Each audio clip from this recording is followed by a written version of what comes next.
Royal Enfield GT650 एक ऐसी bike है जो सिर्फ एक बाइक नहीं, एक इमोशन है। पावर और अटेंशन सीकर रहे तो ये वीडियो आपके लिए है। तो चलिए बात करते हैं सबसे पहले कि GT650 हमें क्यों लेनी चाहिए।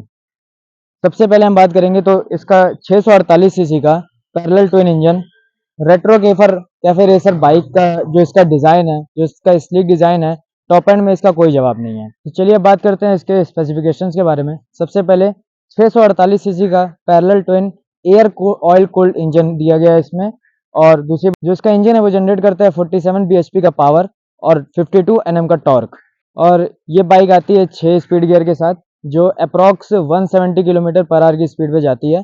और इसका माइलेज की बात करें तो माइलेज ये 20 से 25 के बीच में आपको दे देगी, सिटी और हाईवे मिला के। बात करते हैं इस गाड़ी के वेट के बारे में। तो ये गाड़ी 212 किलो के आसपास आती है फ्यूल लेकर, और इसका फ्यूल टैंक है 13.5 लीटर का। और बाकी बात करें तो इसमें ड्यूल चैनल ABS दिया हुआ है, आप देख सकते हैं ड्यूल चैनल ABS है। तो इसकी ब्रेकिंग बहुत बेस्ट है। टॉप स्पीड में भी आपको ब्रेक मारने में कोई दिक्कत नहीं होगी। अब बात करते हैं रॉयल एनफील्ड GT650 के कुछ प्रोज एंड कॉन्स की जो आपको जानने चाहिए बिफोर यू बाय। तो पहला इसका प्रोज है कि रॉयल एनफील्ड का सबसे रिफाइंड इंजन है, मेटल बिल्ड क्वालिटी है, बिल्ड क्वालिटी के साथ कोई कॉम्प्रोमाइज़ नहीं किया गया है GT650 के साथ।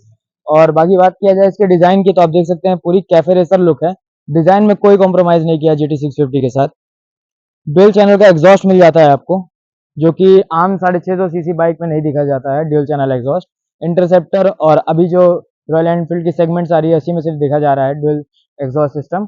अब बात करते हैं इसके कुछ कॉन्स की।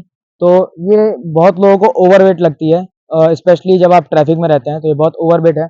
और अगर इसका इंजन अगर देखा जाए तो अगर आप इसको बिना जीन्स या बिना राइडिंग गियर के चलाते हैं तो आपके हो सकते हैं पैर जल जाएं या पैर के बाल वाल तो गायब हो सकते हैं, क्योंकि ये बहुत ज़्यादा हीट करती है। जिससे मुझे कोई इशू नहीं होता है क्योंकि मैं ट्रैफिक में इसको नहीं यूज़ करता हूँ ज़्यादा।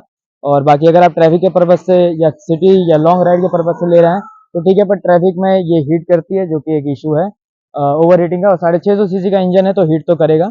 इसको मैं एक कॉन्स में गिन लेता हूँ। अगर आप बहुत लंबा सफ़र कर रहे हैं इससे तो इसकी राइडिंग पोस्चर थोड़ा एग्रेसिव है, जो कैफे रेसर लुक के हिसाब से थोड़ा एग्रेसिव है, तो आप इसको लॉन्ग राइड के लिए इस्तेमाल नहीं कर सकते हैं। बाकी शॉर्ट राइड में या संडे राइड्स में आपके लिए सबसे बेस्ट है ये। बताना चाहूँगा कि मैंने यही बाइक क्यों ली, और मेरे पास भी ऑप्शन थे, शॉटगन थी, सुपर मेटियोर थी, क्लासिक 650 थी, बट मैंने रॉयल एनफील्ड GT को ही क्यों लिया, इंटरसेप्टर भी थी। बट मैंने GT क्यों प्रीफर किया, क्योंकि पहले तो इसका जो डिज़ाइन है, स्टार्टिंग से मुझे इसका डिज़ाइन बहुत पसंद था। एक तरीके से ये मेरी ड्रीम बाइक हुआ करती थी, बट जब खरीद लिया हूँ तो ये मेरी अपनी हो गई है।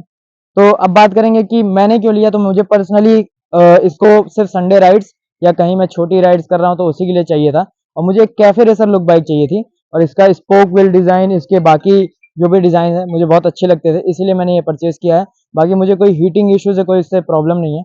बाकी आप अगर आपको अच्छी लगती है, अगर आपको एक कैफे रेसर बाइक चाहिए जिसकी बिल्ड क्वालिटी बहुत अच्छी हो तो आप GT650 की तरफ जा सकते हैं। बट अगर आपको कोई ऐसी बाइक चाहिए जिसकी बिल्ड क्वालिटी के साथ साथ कंफर्टेबल हो, चलाने में भी आपके लिए ठीक रहे, तो आप इसी की एक और वेरिएंट इंटरसेप्टर 650 पे भी जा सकते हैं, जो इसी सेम इंजन है, सेम टॉर्क है, सेम पावर है, बस आपको बैठने में थोड़ा कंफर्टेबल रहेगी। बाकी अगर आप इसमें भी कस्टमाइज सीट लगवा लेते हैं आफ्टर मार्केट तो वो भी आपके लिए प्रॉब्लम सॉल्व हो जाएगी।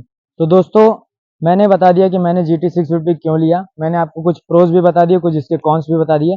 अब आपको खुद इसमें डिसाइड करना है कि आपको GT650 लेनी है या नहीं लेनी है।